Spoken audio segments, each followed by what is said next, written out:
श्री स्वामी समर्थ. आजच्या व्हिडिओमध्ये तुम्हा सर्वांचं खूप खूप स्वागत.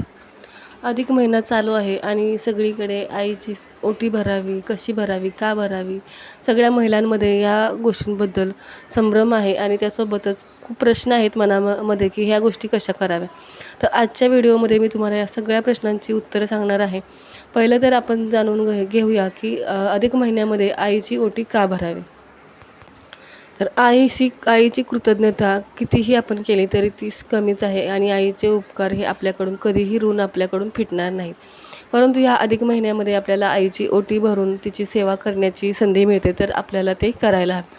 तर आईची ओटी भरल्यामुळे आपल्याला घरामध्ये सुख समृद्धी, शांती, पैसा आपल्याला घरामध्ये येतो. त्यासोबतच आईचे आशीर्वाद आपल्याला मिळतात आणि आईचे ओटी भरल्यामुळे आपल्याला विष्णूची सुद्धा कृपा प्राप्त होते.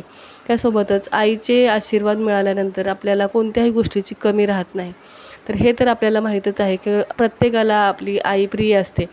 परंतु जर आई नसेल, समजा एखाद्या व्यक्तीला एखाद्या महिलेला आई नाही आहे, तिची आई ऑफ झालेली आहे, तर तिने काय करावे, तर त्या व्यक्तीने आपल्या कुलदेवतेची ओटी भरावी किंवा कोणत्याही देवीची तुम्ही ओटी शुक्रवार, गुरुवार, असे मंगळवार या दिवसांमध्ये देवीची ओटी भरावी. त्यासोबतच जर आईची ओटी तुम्हाला भरायची आहे तर ती कशी भरावी ते सुद्धा आपण या व्हिडिओमध्ये बघणार आहोत. तर व्हिडिओ शेवटपर्यंत नक्की बघा. आता अधिक महिना हा खूप पवित्र महिना मानला जातो, म्हणजेच पुरुषोत्तम माससुद्धा याला म्हणतात आणि हा महिना खूप पवित्र मानला जातो. या महिन्यामध्ये दान, पूजा, व्रत, जप या सगळ्या गोष्टींना खूप महत्त्व आहे आणि त्याचं आपल्याला 10 पटीने जास्त पुण्य आपल्याला मिळतं. आईबद्दल कृतज्ञता व्यक्त करावी, आईचे आशीर्वाद मिळावे, आईची कृपा आपल्याला प्राप्त व्हावी. मग तो देवीची कृपा असो किंवा आपल्या आईची कृपा असो, त्याचे आपल्याला आशीर्वाद मिळावे आणि आपल्या घरामध्ये सुख, शांती आणि समृद्धी यावी, यासाठी आपण आईची ओटी भरायची आहे. तर आईची ओटी भरणं म्हणजे काय, तर आईला आदराने, सन्मानाने पाटावर बसून तिच्या ओटीमध्ये एखादी आपली प्रिय वस्तू किंवा जी आईला आवडेल अशी वस्तू देणे म्हणजे याला ओटी भरणं असे म्हणतात.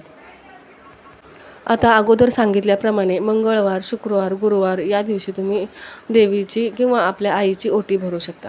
तर ओटी भरताना आपल्याला काय करायचं आहे, तर सकाळी अंघोळ केल्यानंतर देवपूजा वगैरे झाल्यानंतर आईला व्यवस्थित आदराने पाटावर बसवावे, तिचे पाय धुवावे. पाय धुतल्यानंतर तिला हळदी कुंकू लावावे. हळदी कुंकू लावल्यानंतर तिच्या ओटीमध्ये म्हणजेच ओटीच्या साहित्यामध्ये जर तुम्ही साडी असेल तर साडी घेऊ शकता. तुम्हाला तिची आवडती कोणतीही वस्तू घेऊ शकता. मिठाई घेऊ शकता. मिठाई, हळद, कुंकू, सुपारी, अक्षता, हिरव्या बांगड्या. जर तुम्हाला तुमच्या आईला घालायला आवडत असेल तर एखादं मंगळसूत्राची छान डिझाईन असलेलं मंगळसूत्र, हिरव्या बांगड्या आणि त्यासोबतच ब्लाऊज पीस छानसा शिवण्यासाठी तिला जो कोणता कलर आवडत असेल तो त्या कलरचा ब्लाऊज पीस, शक्यतो पिवळ्या कलरच्या वस्तू, त्याच्यासोबतच केळीसुद्धा त्याच्यामध्ये ठेवू शकता. श्रीफळ ठेवायचं आहे आपल्याला ओटीमध्ये. या सगळ्या वस्तू ठेवून आपल्याला आईच्या त्या ओटीमध्ये द्यायच्या आहेत.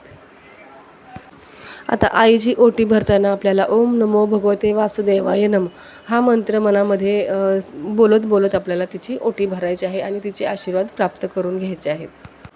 आता आपण वळूया एका मोठ्या प्रश्नाकडे, जो म्हणजे प्रत्येक स्त्रियांना पडलेला असतो की जर आई विधवा असेल तर काय करावे. आता आई ही आईच असते, मग ती विधवा असली तरीसुद्धा तिची ओटी भरताना आपल्याला आदरानेच भरायची आहे.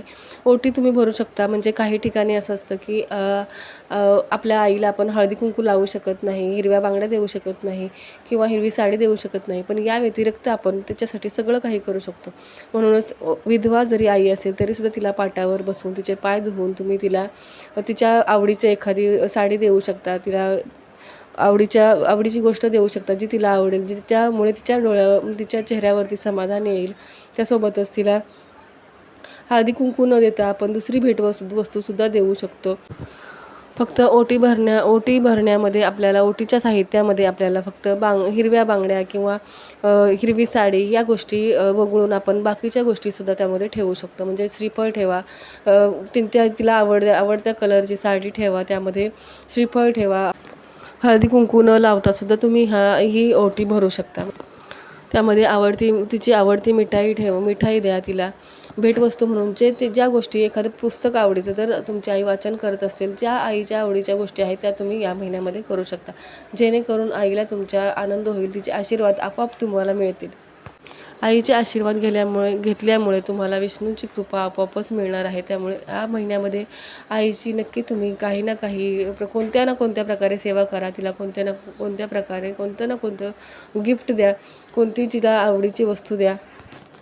या महिन्यामध्ये आईला आनंद देणे, तिचे आशीर्वाद घेणे आणि अन्नदान करणे, त्याच्यासोबतच विष्णूचे नामस्मरण करणे, ह्या सेवा खूप महत्त्वाच्या मानल्या जातात. त्यामुळे खूप जास्त पुण्य मिळतं. आईचा आशीर्वाद ही आपल्या आयुष्यातली खूप मोठी शक्ती आहे. म्हणूनच या महिन्यामध्ये आईचा आशीर्वाद मिळवा आणि विष्णूंची सुद्धा कृपा मिळवा. तर आजच्या व्हिडिओमध्ये जी माहिती सांगितली ती जर तुम्हाला आवडली असेल तर व्हिडिओला लाईक करा, चॅनलला सबस्क्राईब करा आणि पुन्हा भेटूया पुढच्या व्हिडिओमध्ये. तोपर्यंत धन्यवाद. श्री स्वामी समर्थ.